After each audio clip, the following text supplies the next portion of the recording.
Olá a todos, sou Marcela Rocha, economista-chefe da Claritas Investimentos e hoje estou aqui com o nosso time de gestão para falarmos a respeito do cenário macroeconômico do mês de agosto, mas também da performance dos nossos fundos e do resultado deles e das principais estratégias ao longo do último mês. Quem me acompanha hoje nesse call é o Damon Carvalho, nosso gestor dos fundos macro, o Eduardo Moraes, nosso gestor dos fundos de ações, o Gustavo Linari, nosso gestor dos fundos quantitativos, e o Luiz Rodrigues, nosso gestor dos fundos de crédito privado.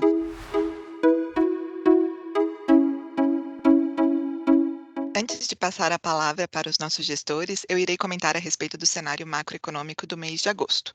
Em relação ao cenário internacional, o mês de agosto foi outro mês muito positivo para as bolsas globais. A gente teve o oitavo mês consecutivo de valorização do S&P, do MSCI Global e das bolsas na Europa. Na nossa avaliação, a continuidade desse bom humor dos ativos globais deveu-se à menor preocupação com a variante Delta, mas principalmente pela manutenção dos estímulos globais. Em relação ao crescimento econômico, a gente já tinha comentado no mês de julho que os dados de crescimento global estavam mostrando um certo arrefecimento. Não era uma desaceleração abrupta do crescimento, mas mostrava que o melhor da atividade global tinha ficado para trás. Ao longo do mês de agosto, nós tivemos mais evidências dessa moderação do crescimento global.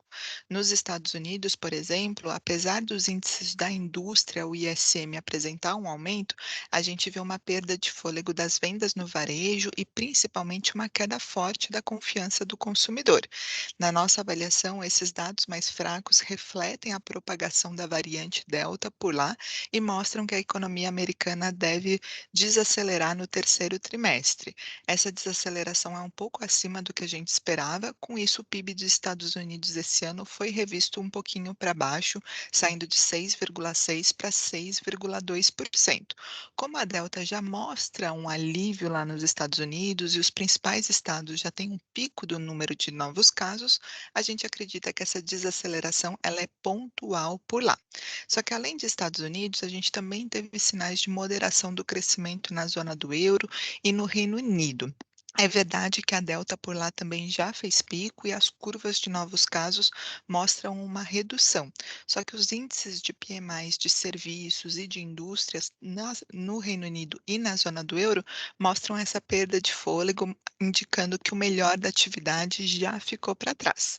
Esses dados mais fracos não levaram a revisões de PIB por lá, mas eles colaboram para uma sinalização de que as surpresas potenciais com crescimento deixam de existir nesse momento. E além da gente não ter surpresa na Europa, Estados Unidos desacelerar um pouquinho, a maior fonte de preocupação com o crescimento global tem sido a China. Os dados do mês de julho da China já foram uma grande frustração, mostrando uma desaceleração acima do esperado. Tanto investimento como produção industrial e vendas no varejo apresentaram um arrefecimento forte. Só que além desses dados de julho já indicarem que a economia perderia fôlego no terceiro trimestre, a maior preocupação ficou por conta de agosto. Como a China tem uma política de tolerância zero a novos casos de Covid-19, assim que foi observado um surto da Delta por lá, o governo chinês adotou medidas fortes de restrições e de isolamento social. E essas medidas já mostram que o impacto na atividade será severo.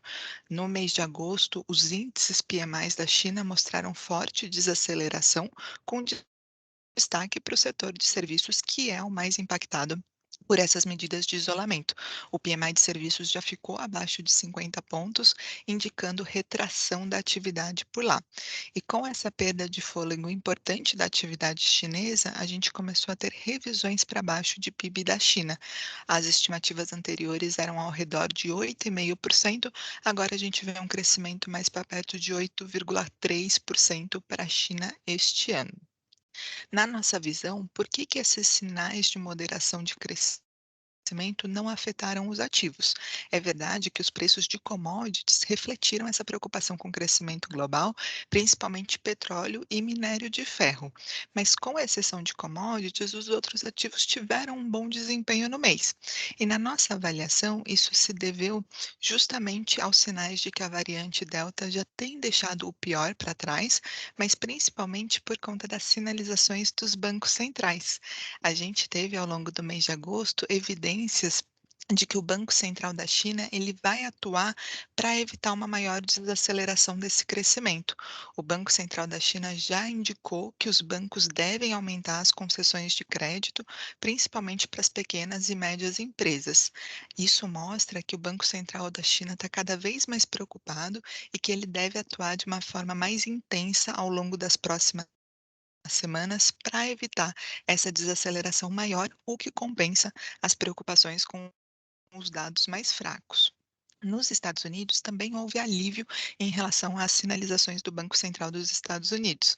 O Fed já tinha indicado na ata que a redução do programa de compras deveria ocorrer até o final deste ano, só que ainda tinham dúvidas a respeito da data exata e quais seriam as condições para o Fed anunciar esse tapering.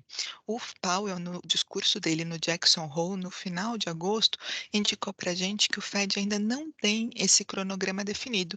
Eles ainda não têm essa pressa em determinar a data da redução desse tapering e muito menos já detalhar quando que começará a redução e qual que será o montante a ser diminuído por cada mês. O Powell deixou claro que a economia fez avanços em relação às metas, tanto de inflação como de emprego, mas ele também fez questão de indicar que esses dados de emprego ainda vão determinar exatamente o time dessa redução do programa de tapering por lá. E, além disso, a sinalização importante do Powell foi de que há uma distinção entre o tapering e um aumento da taxa de juros. O Fed quer deixar muito claro que não tem uma implicação direta falar sobre esse tapering para pensar em aumento de juros, o que também traz tranquilidade e traz um alívio para o mercado. Outro sinal importante para o mercado em termos de estímulo partiu da política fiscal nos Estados Unidos. Ao longo do mês de agosto, a gente teve aprovação no Senado do pacote bipartidário para a infraestrutura, que soma quase US$ 1 trilhão. Esse pacote ainda precisa ser aprovado na Câmara dos Deputados por lá, mas a indicação do partido que tem a maioria, que é o Partido dos Democratas, é que eles, além de passarem esse pacote focado em infraestrutura, eles também querem aprovar um pacote de mais de US$ 3 trilhões para gastos sociais, ou seja, temos a chance de até o final do ano ter um grande pacote fiscal nos Estados Unidos que pode impulsionar a atividade econômica ao longo dos próximos anos.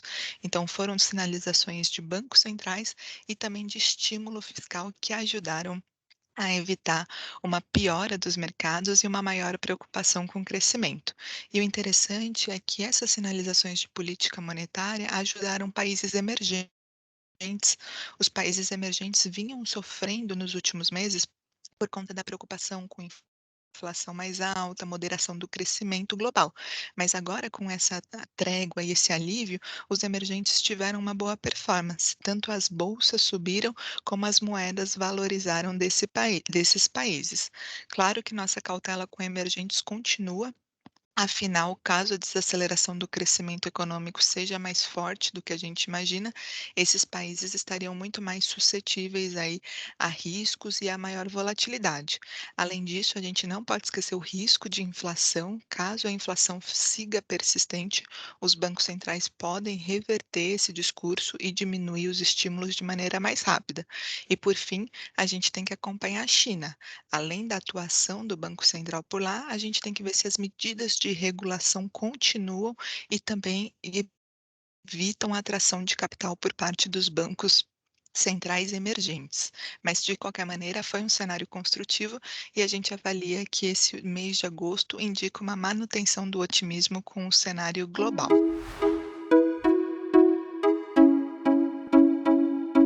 Em relação ao Brasil, pessoal, ao longo do mês de agosto, os nossos ativos não conseguiram se beneficiar desse bom humor global e dessa janela boa para países emergentes.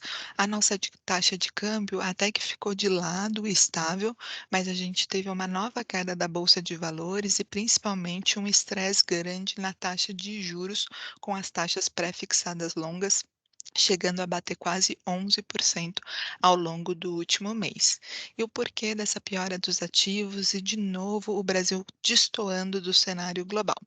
Ao longo do mês de agosto, o grande tema foi a questão fiscal e todo o impasse em relação aos precatórios. Os números fiscais, eles continuam melhorando, né? A gente tem arrecadação acima do esperado, a gente tem um déficit fiscal para esse ano e para o ano que vem projetado melhor do que as estimativas iniciais. E com isso, a dívida bruta pode acabar esse ano abaixo de 80%. Só que todos esses dados fiscais correntes, eles não anulam a preocupação que a gente tem com a credibilidade fiscal e com a manutenção das regras fiscais para os próximos anos. A gente já tinha uma incerteza sobre como o governo encontraria espaço no teto dos gastos para financiar um novo Bolsa Família. Afinal, a margem do teto já era pequena e com a inflação alta, temos ainda dúvidas deste espaço remanescente para financiar esse programa social turbinado. Só que além dessa interrogação que vai nos seguir até o final do ano, o impasse dos precatórios não teve resolução ao longo do mês de agosto. Como o ministro da Economia, Paulo Guedes, chamou o tal do meteoro, caiu no final de julho, com essas novas estimativas para gastos com precatórios subindo bem acima do que o governo imaginava. Ao longo de todo o mês de agosto, a gente teve discussões a respeito disso e, inclusive, o governo mandou uma PEC propondo uma solução para lidar com esses precatórios. A PEC do governo, ela propunha não somente parcelar uma parte desses precatórios, mas também criar um fundo de liquidação de passivos para conseguir pagar essas parcelas. Foi uma sugestão do próprio governo federal, mas ela definitivamente não ajudou a reduzir as incertezas e trouxe ainda mais dúvidas a respeito do comprometimento fiscal do governo.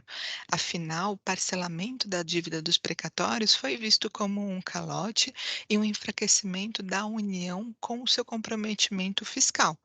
Fora o parcelamento, a criação desse fundo foi visto como um orçamento paralelo.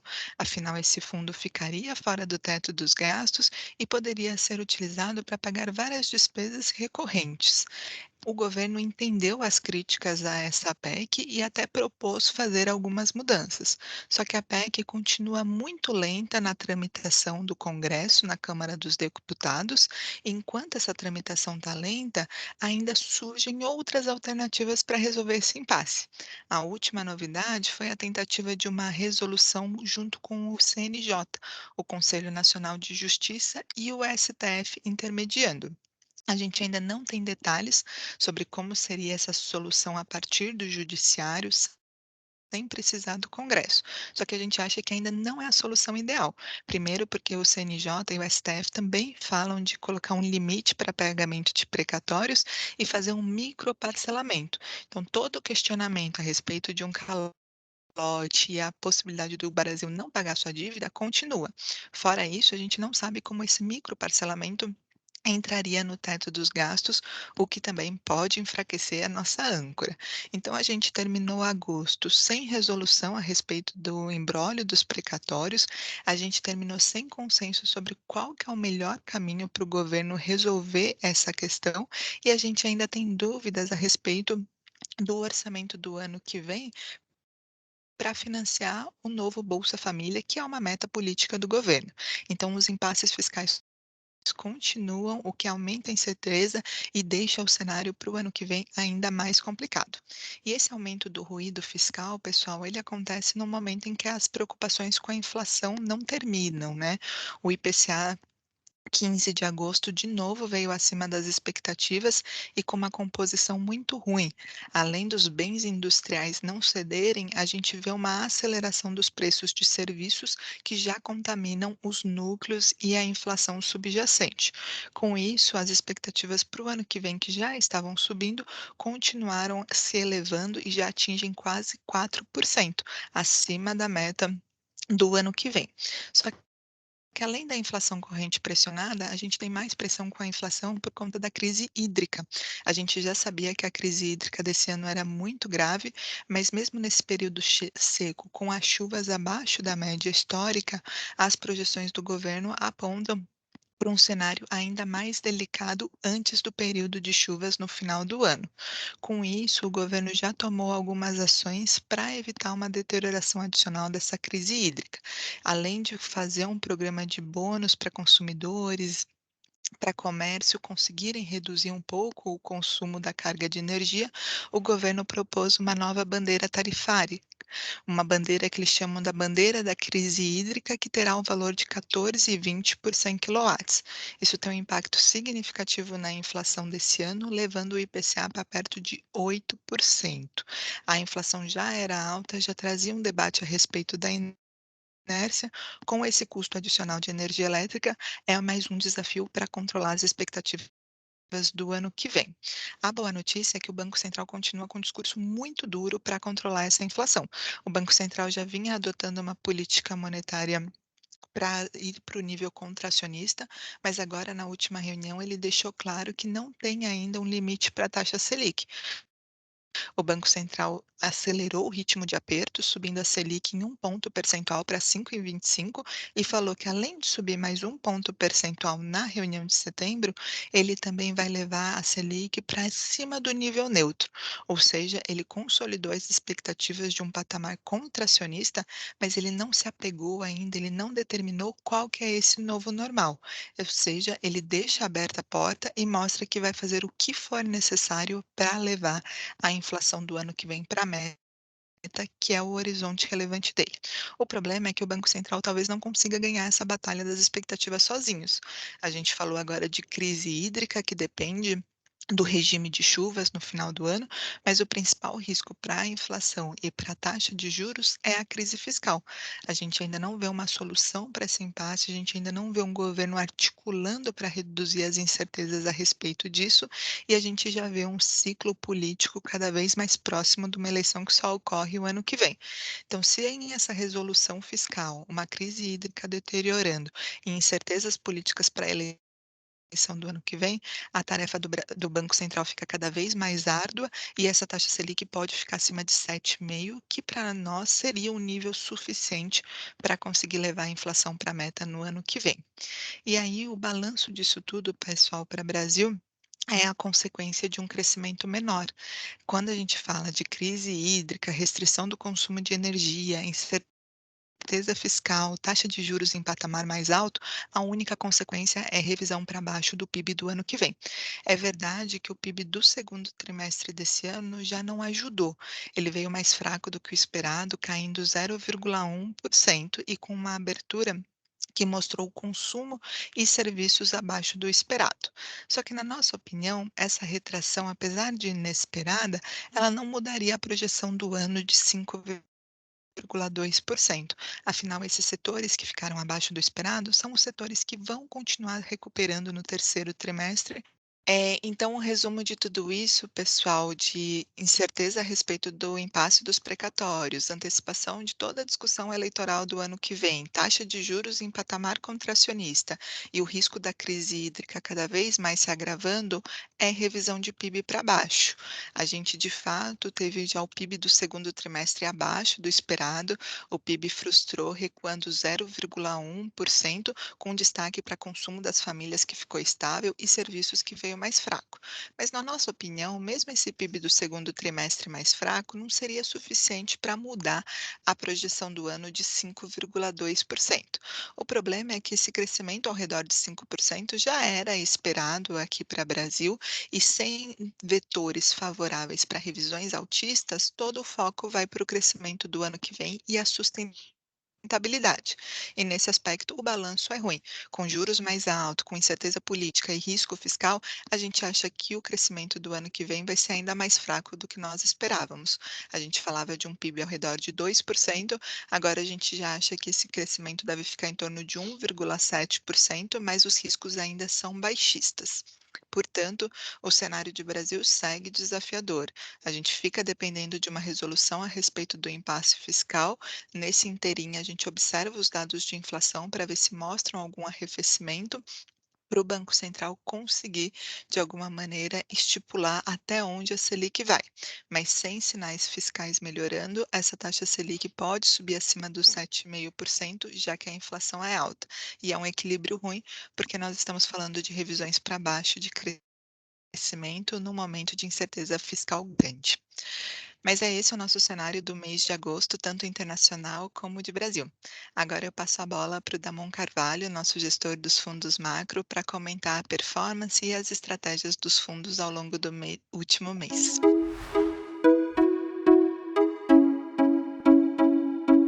Olá a todos, eu sou Damon Carvalho, Head da área macro e gestor responsável por todos os fundos macro na Claritas. Vamos falar nesse call sobre a rentabilidade dos fundos Claritas Red, Claritas Total Return, Claritas Inflação, Claritas Institucional Inflação e o Claritas Advisor no mês de agosto.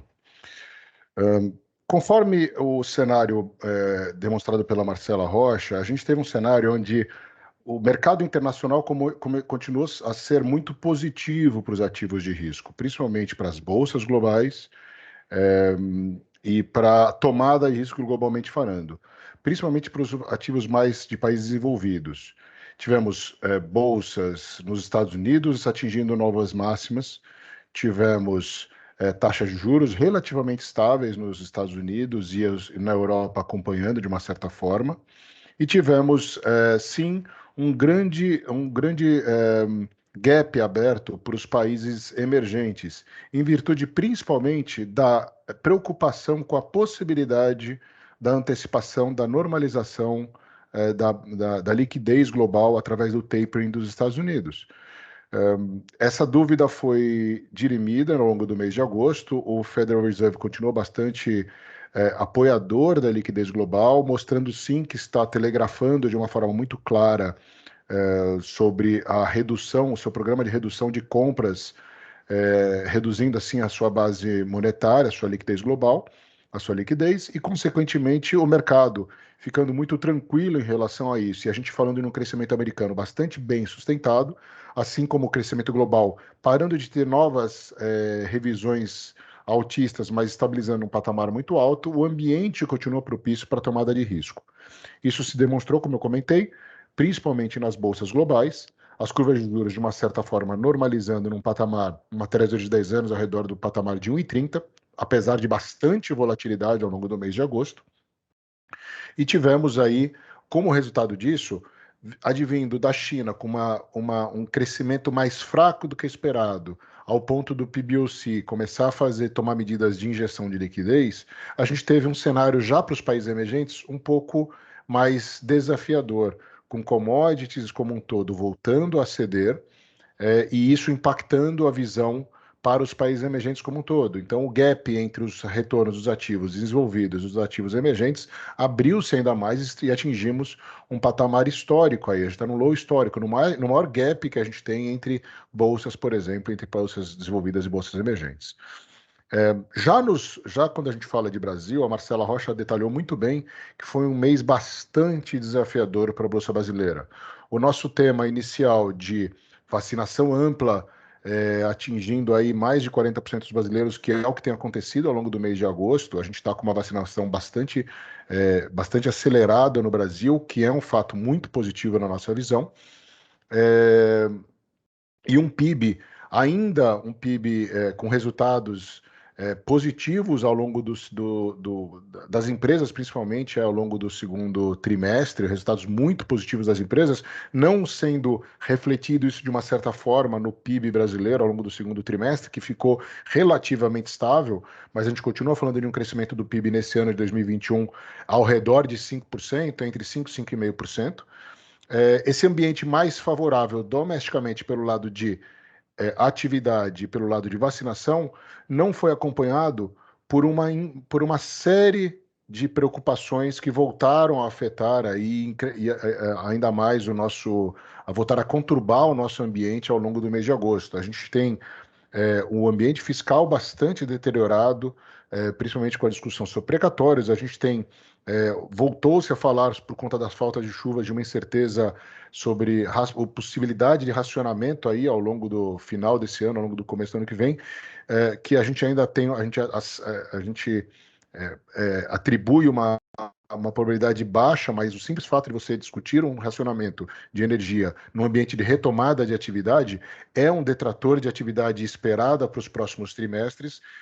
A gente está falando aí de uma inflação muito alta novamente, a gente, por conta dessas incertezas de energia elétrica e custos sendo repassados para a conta dos consumidores finais, a gente fala de uma inflação podendo atingir quase 8% no ano de 2021, mais do que o dobro do que era esperado no início do ano, e, consequentemente, a gente tem aí sim um Banco Central tendo que segurar essa inflação e a inércia inflacionária esperada para o ano que vem, tendo que subir uma taxa de juros para esse ano para 7,5 é o nosso cenário inicial, mas a gente tem uma tendência altista para esse número, em virtude justamente por conta dessas pressões, tanto fiscais quanto monetárias, e um Banco Central bastante determinado em ancorar as expectativas de longo prazo, que é sim o papel dele. Mas esse ambiente todo não veio sozinho, infelizmente ele veio permeado por uma antecipação do ambiente eleitoral para o ano de 2022. A gente já voltou a discutir muito sobre a eleição ao longo desse ano. Agora, com a soltura do ex-presidente Lula ao longo do segundo trimestre, a gente teve aí a volta de diversas pesquisas de intenção de voto e aí, consequentemente, de rejeição dos candidatos. E aí o governo Bolsonaro hoje tem tido resultados cada vez piores aí em termos de cenário para eleição. Ainda falta bastante tempo, tem bastante espaço para uma recuperação, para uma oscilação. O cenário não está dado, mas o simples fato de a gente começar a colocar um ambiente mais desafiador no ambiente eleitoral faz com que os ativos de risco comecem a embutir prêmios um pouco mais elevados nos seus ativos aqui no Brasil. Então, enquanto a gente tem um cenário externo bastante positivo e tomador de risco, a gente tem um cenário doméstico bastante conturbado, inclusive com revisões de projeções de PIB para este ano de 2021, que chegaram a ser cogitadas ao redor de 6,5%, começaram a vir para o patamar ao redor de mais ou menos 5,5%, e para o ano de 2022 também começaram a ser revistos para baixo.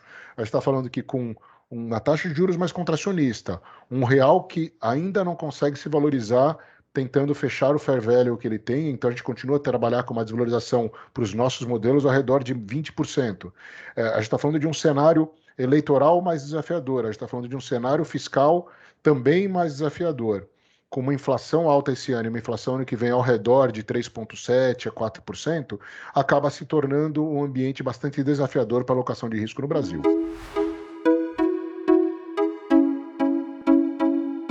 O mês de agosto foi um mês bastante difícil para os nossos fundos. As nossas teses de investimentos eram calcadas principalmente na retomada do PIB do Brasil no ano de 2021 e da reabertura da economia em função de uma aceleração nos programas de vacinação no Brasil.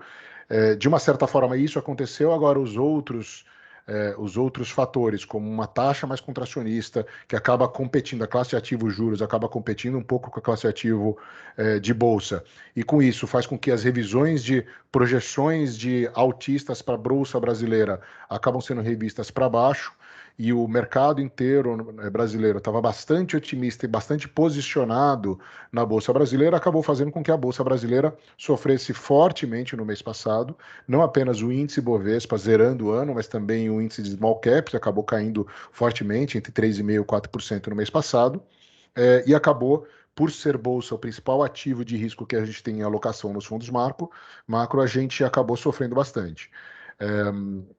Foi o principal detrator de performance que a gente teve.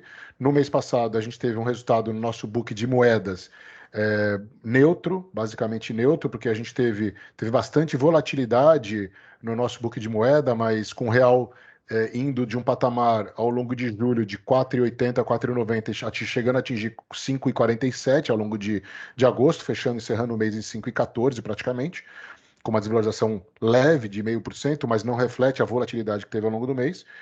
Mas a gente continua tendo, e as moedas, de uma forma global, tendo uma performance mista em relação ao dólar. A gente continua em relação ao nosso book de moedas, foi um mês praticamente neutro, a gente ganhou no book offshore, a gente entregou um pouquinho de recurso no nosso book onshore, com uma posição comprada no real,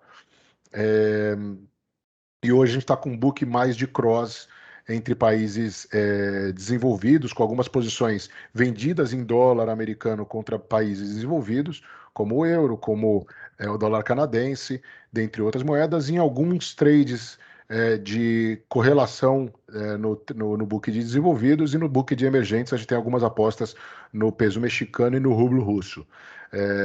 Neste momento a gente acabou zerando as apostas em real, por acreditar, por mensurar que o ambiente desafiador para o ano que vem e a possibilidade de remessas para o final do ano, assim como um overhead de posição de bancos, começam a fazer preço para o mercado. Então a gente acredita que o real, a gente precisa de novidades aí para a gente ter um influxo mais importante do real e a gente voltar a ter o real voltando aos patamares mínimos desse ano ao redor de 4,80. Então, por enquanto, a gente faz apostas bastante táticas. Já o nosso book de juros, continuamos a associar uma posição tomada nos juros internacionais, nos juros americanos. No caso dos fundos locais, os juros 10 anos, nos casos dos fundos que têm posições offshore, em toda a curva, no 2, no 5 e no 10 anos, bem como os fundos de mais alta volatilidade, o Hedge, o Claritas Total Return, com algumas apostas de arbitragem entre juros 10 anos alemão e o 10 anos inglês, o Gilt, contra os 10 anos da Itália. Temos algumas apostas internas de spread na zona do euro. E já no book de juros doméstico, a gente acredita que, pelo fato do mercado ainda estar tateando e descobrindo qual é o terminal rate definido pelo mercado, a gente acredita que o mercado ainda, neste ambiente inflacionário, com bastante pressionado no curto prazo, que deve continuar tendo uma janela de 12 meses bastante pressionada até o mês de novembro, com esse ambiente de racionamento possível e esse ambiente fiscal ainda deteriorado, a gente acredita que o mercado ainda não nos permite, apesar de bastante prêmio na curva de juros atualmente, não nos permite acreditar em uma aposta otimista. Estamos esperando para fazer alguma aposta nesse sentido, acreditando que esse call de menos atividade ano que vem deve fazer algum preço e tirar um pouco desse prêmio na curva de juros. A gente prefere continuar com apostas no book de juros real, que acabou tirando um pouco de prêmio dos nossos fundos no mês passado. Mas, como eu falei, o grande detrator de performance foi o book de bolsa, onde o nosso book de stock picking, que mescla posições mais de valor, né, posições mais de small caps, somado a algumas apostas esporádicas, acabou devolvendo metade da boa performance que estava atingindo ao longo do ano.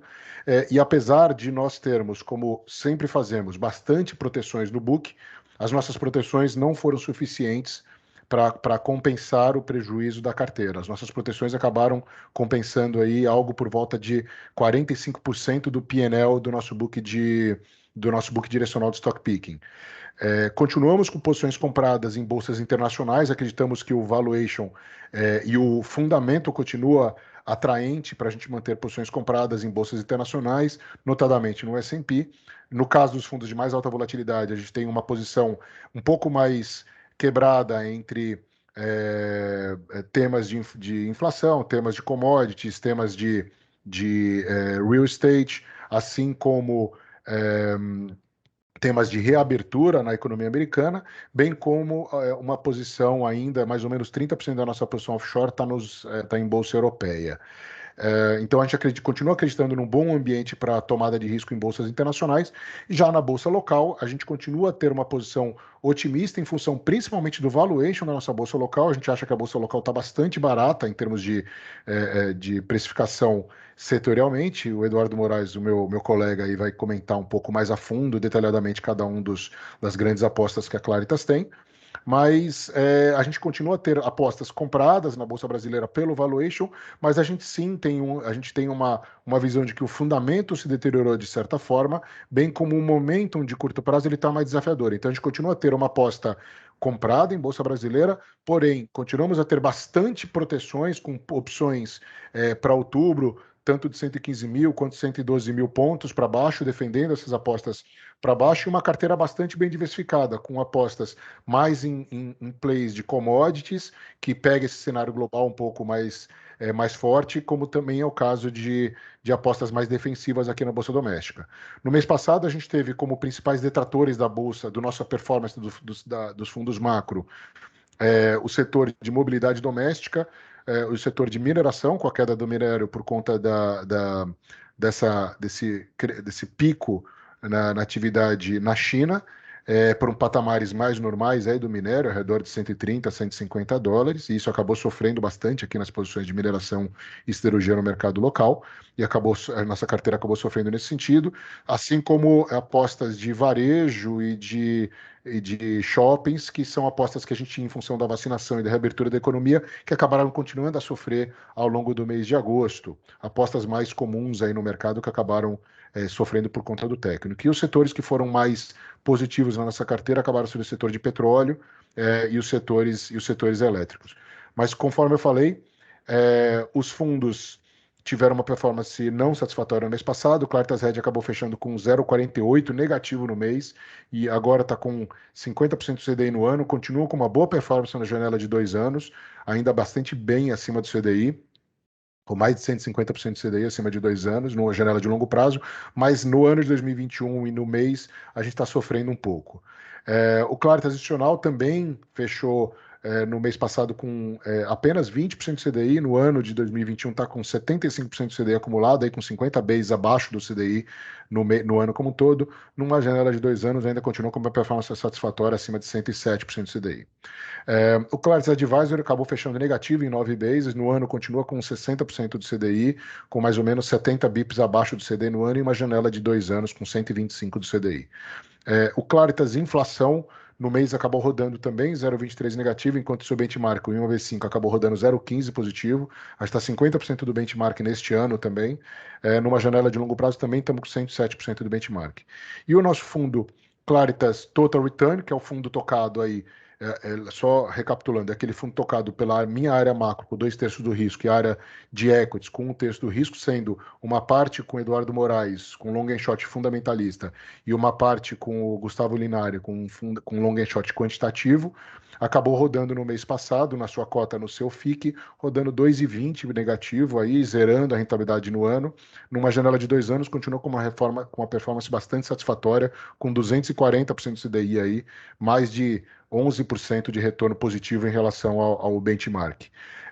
A quebra de books, apenas como eu comentei, o book de bolsa foi o book de bolsa foi o que mais sofreu no book de bolsa local, ganhando no book de bolsa offshore, perdendo no book de bolsa local, o book de moedas ganhando no book offshore, perdendo no book local de real, e no book de juros, perdendo no book de juros real, e ganhando um pouco no de juros offshore, mas relativamente neutro. No caso do Claritas Edge, a gente teve na contribuição dos 3 grandes grupos de alfa possíveis geradores. A área macro acabou entregando mais ou menos 126 bases aí no mês passado, sendo 106 bases somente no book de bolsa, como eu falei, no book de stock picking. O book long and short fundamentalista acabou entregando toda a boa performance do ano que teve, entregando 88 bases no mês passado, zerando a performance boa do ano. Novamente aí o Eduardo Moraes daqui a pouco comenta, e o fundo long and short quantitativo continua com a sua excelente performance no ano, conseguindo agregar 7 bases, demonstrando a nossa tese de descorrelacionar os ativos, descorrelacionar as classes de ativos de um fundo tão pulverizado, que apesar da péssima performance nesse mês de agosto, está dentro da sua volatilidade esperada. Bom, é isso, pessoal, que eu tinha para comentar com vocês. Eu coloco a minha área macro, assim como a área econômica, à disposição para possíveis questionamentos. E nesse momento eu chamo o meu colega Eduardo Moraes. Obrigado.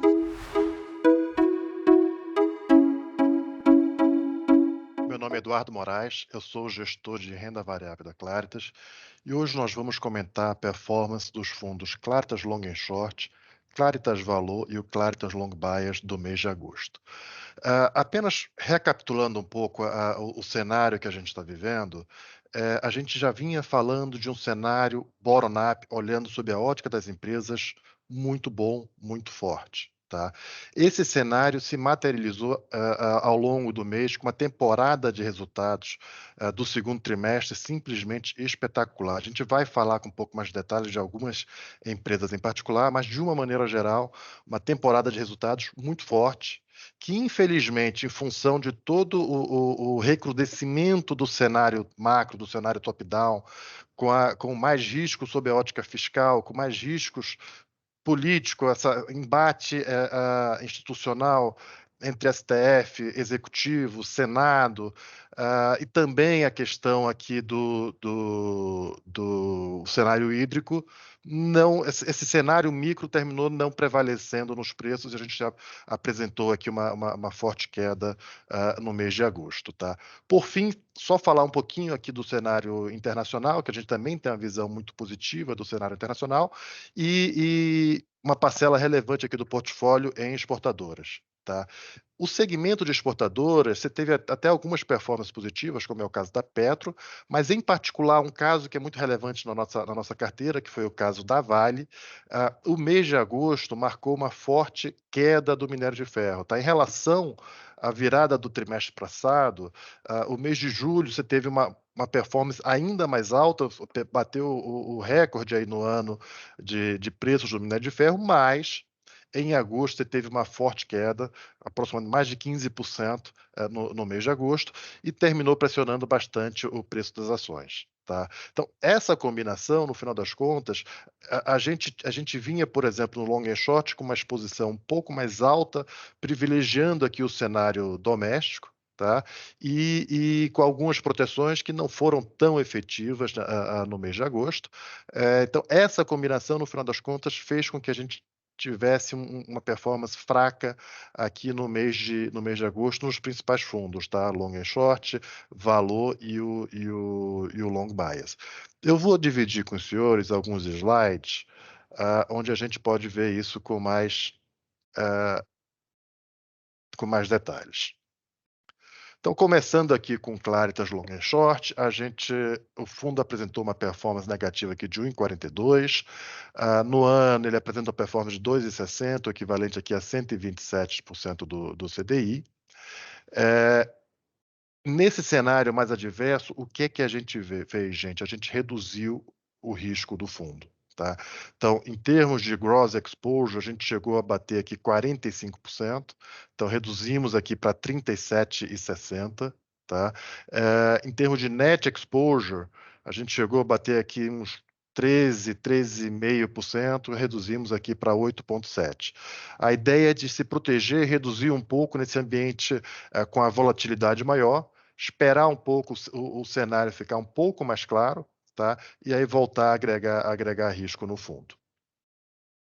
De uma forma geral, todas as estratégias contribuíram negativamente aqui no mês, em particular a ação direcional com destaque aqui para o grupo Simpar, que tinha sido o grande destaque positivo no mês anterior. Tá? Então, continua com a boa performance no ano, mas esse mês devolveu toda a performance do mês anterior. Tá? Destaque positivo aqui em CPFL, mas, de uma maneira geral, todas as outras estratégias, pequenas contribuições negativas. Tá? Quando olha aqui no fundo valor, o fundo valor apresentou uma performance negativa de 5,40 no mês de agosto, contra 3,25 do IBX. Tá? Quando eu olho no ano, o fundo valor apresentou uma performance positiva de 5,16 contra 1,07 do IBX. Como destaques, podemos citar CPFL, Petrobras e Intermédica, e como destaque negativo, como havia mencionado, a Vale, tá, contribuindo aqui com 1,18 negativo, e o grupo Simpar com a Vamos e a Simpar também merece comentários. A Via Varejo, eu vou falar um pouco mais sobre ela ali na frente. Tá? Aqui, Petrobras, gente, basicamente foi uma combinação de um resultado muito forte, tá? E um dividendo que surpreendeu o mercado. Tá? CPFL, por sua vez, também apresentou um resultado muito forte, tá? no segundo trimestre, e ela pagou o complemento do resultado de 2020. Ela já tinha pago 50% como dividendo sobre o resultado de 2020. Ela agora, no segundo trimestre, ela anunciou mais 50%. Então, em relação a 2020, é um payout de 100%. Tá? Isso daria mais 1,50, o total de R$ 3 por ação de dividendos relativos a 2020, o que daria alguma coisa como 12% de dividend yield, tá? Extremamente elevado. Lembrando, isso aqui é resultado de 2020. Quando a gente olha para o resultado que vai acontecer em 2021, a gente acredita num forte crescimento de resultado. Nossa estimativa é um lucro na casa de 4,5 bilhões, contra em torno de 3.800 no ano passado, tá? Então, permanecendo esse payout, a gente está falando aqui de um dividend yield na casa de 15%. Falando aqui do Claritas Long Bias, uma queda de 5,65 contra 1,20 do IPCA mais yield da IMAB. E aí, falando aqui um pouco, gente, como eu falei, temporada de resultados muito forte, crescimentos aqui de 3 dígitos em EBITDA em diversos papéis aqui no segmento de commodities em particular. O EBITDA da Vale 221% ano contra ano, da Petro 229%, São Martinho um resultado muito forte, 40%, e um cenário ainda muito positivo aqui para São Martinho. Gerdau entregou no segundo trimestre quase 6 bilhões de reais de EBITDA. Isso aqui era o EBITDA de um ano inteiro. Tá? A JBS conseguindo crescer o EBITDA, mesmo em comparação com o EBITDA muito forte do segundo trimestre do ano passado. Bancos também crescendo 55%, CPFL crescendo aqui 41% o seu EBITDA. Bancos aqui é lucro, tá? Grupo Simpar, em suma, across the board, resultados espetaculares nesse segundo trimestre. Quando a gente olha aqui o tema de commodities, temos aproximadamente 33% de exposição aqui em commodities. Recentemente aumentamos um pouco a exposição em São Martinho, tá? Aqui, se você for reparar, você teve uma leve apreciação do câmbio em relação à média do segundo trimestre, mas quando eu olho aqui em reais, diesel está um pouco mais alto, gasolina, você teve um reajuste aqui. Então, sequencialmente, o resultado que já foi muito forte da Petrobras tende a ser ainda mais forte nesse terceiro trimestre, tá? Como eu falei, o etanol aqui da São Martinho, um forte crescimento em agosto vis-à-vis o segundo trimestre. Diesel em dólar, gasolina e petróleo em dólar também apresentando crescimento. Minério, como a gente comentou, aqui sim uma queda relevante, saiu aqui de uma média no segundo trimestre de 197 para 160. Isso aqui é a ponta em 31 de agosto, tá? Na média que está sendo formada durante esse terceiro trimestre, está bem mais alto, porque o mês de julho foi bem mais alto.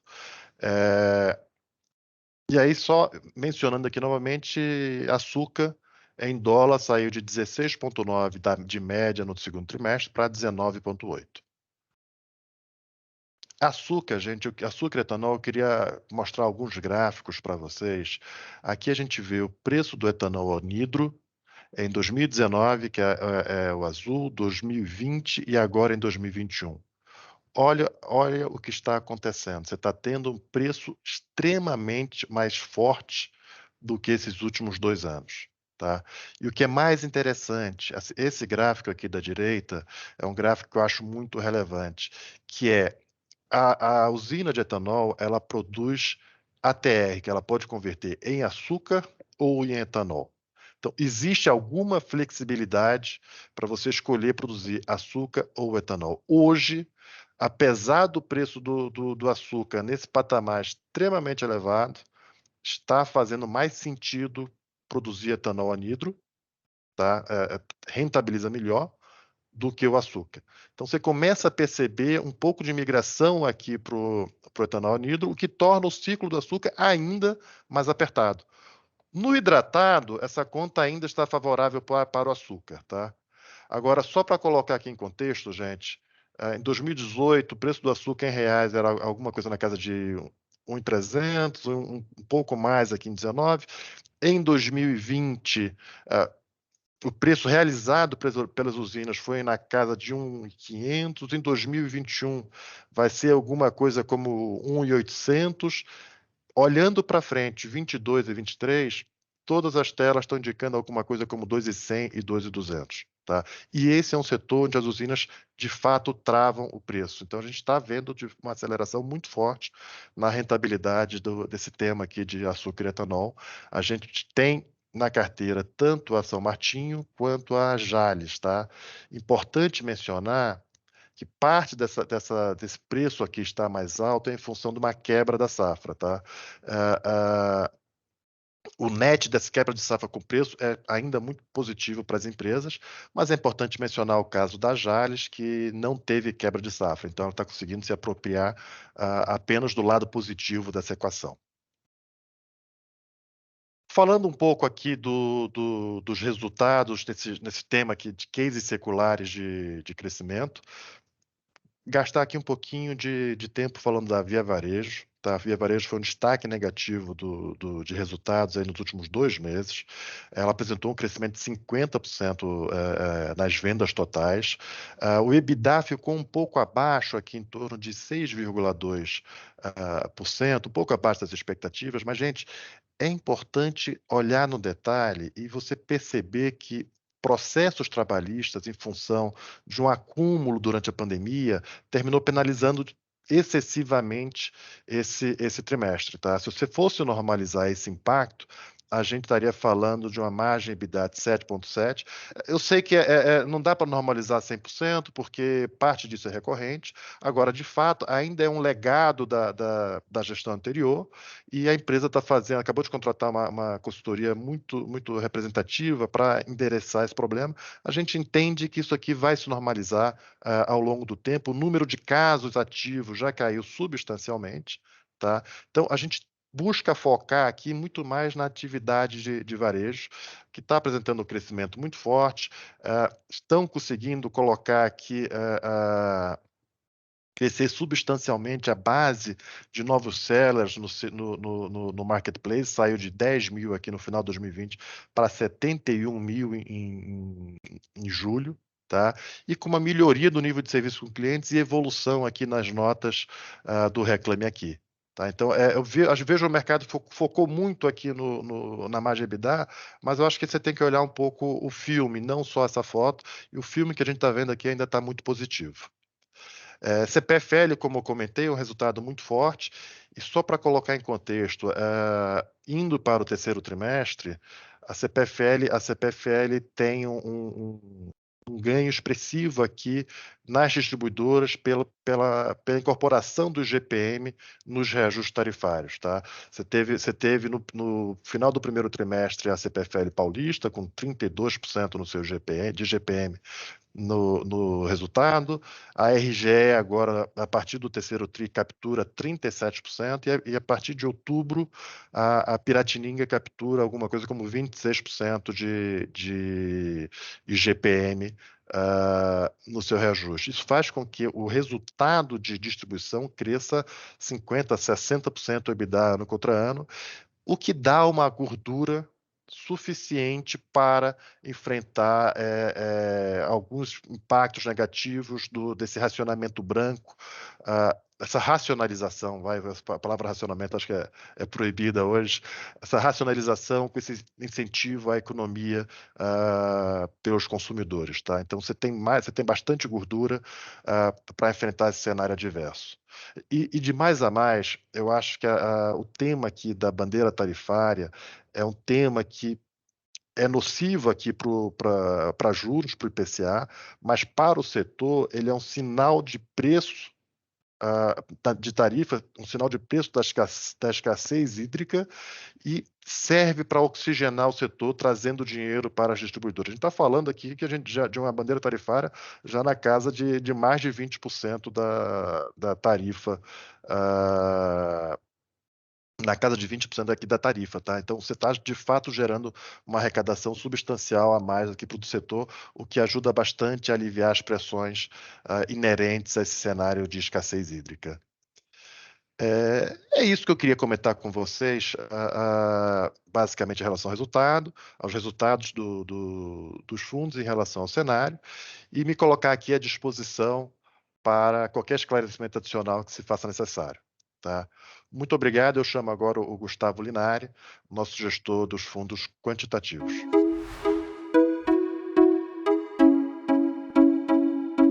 Olá, eu sou Gustavo Linari, sou gestor responsável pelos fundos quantitativos e também pela estratégia quantitativa dentro do fundo Claritas Total Return.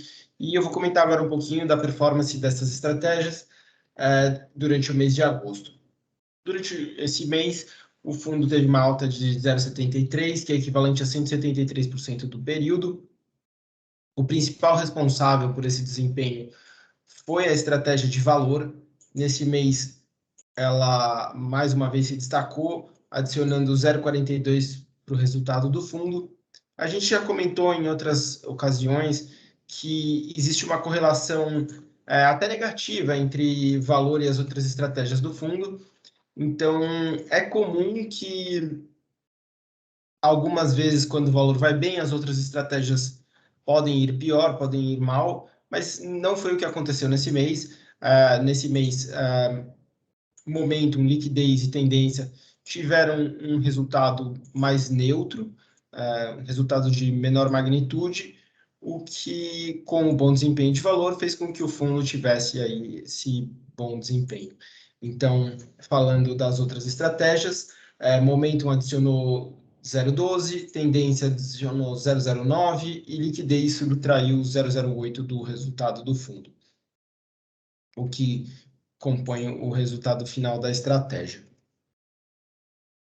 No ano, o Momentum continua sendo a melhor estratégia, adicionando 4,14% para o resultado, e Valor se consolidou como a segunda melhor estratégia do fundo, adicionando 2,68% para o resultado.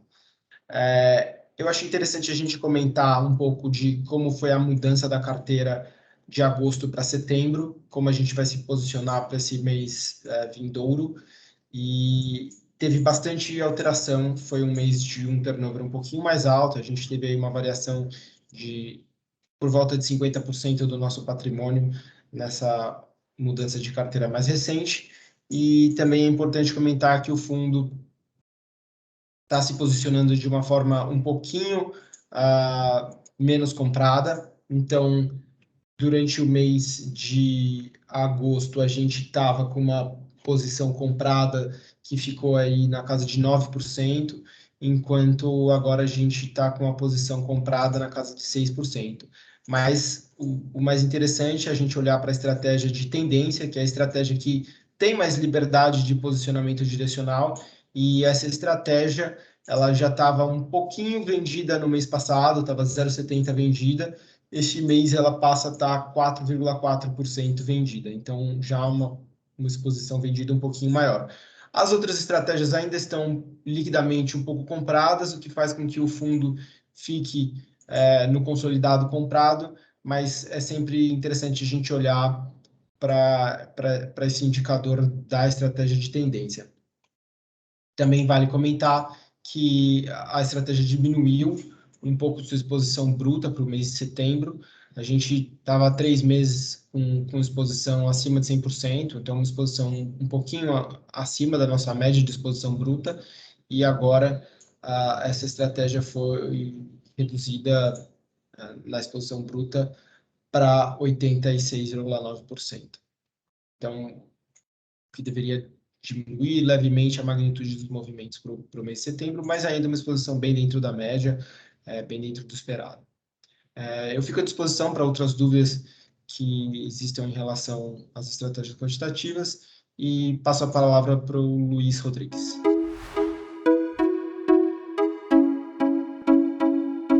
Olá a todos, meu nome é Luiz Rodrigues, sou gestor aqui dos fundos de crédito da Claritas e vou falar um pouquinho para vocês aí do resultado do fundo Claritas FIRF Crédito Privado no mês de agosto. No mês de agosto o fundo fechou aí com uma performance de aproximadamente 147% do CDI, fechando o ano com uma performance de 191% do CDI. Então, essa performance positiva ela é resultado da combinação de dois fatores. Tá? O primeiro fator é um bom nível de carrego da carteira. Então, são ativos aí que estão rodando com uma taxa, né, com spread de crédito muito interessante. E, além disso, alguns ganhos de capital. Esses ganhos de capital foram mais intensos no começo do ano, mas eles continuam a acontecer ao longo dos últimos meses e aconteceram um pouco agora no mês de agosto. Enfim, a gente até vislumbra que isso aconteça, né, a gente tem até espaço para isso continuar acontecendo em menor magnitude, mas ao longo dos próximos meses também. Essa boa rentabilidade ela é muito sustentada, né, pelos 3 fatores que a gente costuma olhar aqui. Então, a gente tem hoje um excelente fundamento, tá? Então, esse fundamento ele é muito bom na parcela micro das empresas. Acho que o Eduardo Moraes até falou um pouco disso e acho que a gente pode até pegar um gancho com essa fala dele. Assim, a parcela micro das empresas, o resultado delas está vindo muito bom. Quando a gente pensa em crédito, a alavancagem delas está muito, muito baixa também, muito controlada. Então, do lado do fundamento, a gente tem um lado muito bom. O valuation ele continua historicamente muito bom também, tá? Então, quando a gente pensa em spread médio das emissões, esses spreads estão em um patamar muito, muito favorável. E por fim, quando a gente pensa no técnico da estratégia, esse também é um fator que tem ficado cada vez melhor e até o próprio movimento de aumento de juros tem colaborado bastante para a volta da atratividade para as alocações em renda fixa, até para a queda da volatilidade dessa classe de fundos. E, enfim, isso tudo, a resultante disso, faz com que aumente a demanda por esse tipo de ativo e torne o técnico muito bom. Especificamente no mês de agosto, a gente aqui viu um mercado primário muito mais ativo, tá? Com muito mais emissões. De novo, assim, acho que em julho a gente já é normal, é sazonal, que a gente tem um mercado um pouco menos ativo, mas agora em agosto a gente viu bastante emissão vindo na rua aí, a gente conseguiu participar de muitas delas, e aí a gente conseguiu com isso manter o nível de caixa do fundo um pouco em nível baixo, tá? Acho que essa é a ideia que a gente tem, dado todo esse nosso cenário positivo para a estratégia, a ideia é que a gente manter o caixa baixo. Essas novas alocações entraram aí com uma taxa média próxima a CDI mais 200 bases e fazem aí e constroem esse cenário positivo para a gente no médio prazo. Pegando um gancho, né, prospectivamente, a gente acredita que esse mercado primário continue com um volume muito grande e forneça mais oportunidades, tá, para a gente continuar alocando. Acho que o mercado está pegando uma boa atração e a gente está vendo bastante coisa boa e bastante coisa interessante, então tem bastante oportunidade vindo aí ao longo desse segundo semestre. E isso combina com os outros 2 fatores. Então, com um fundamento muito bom para a estratégia, a gente imagina que o resultado micro das empresas continue muito bom e o nível de alavancagem também continue bastante controlado. E a gente veja um prêmio,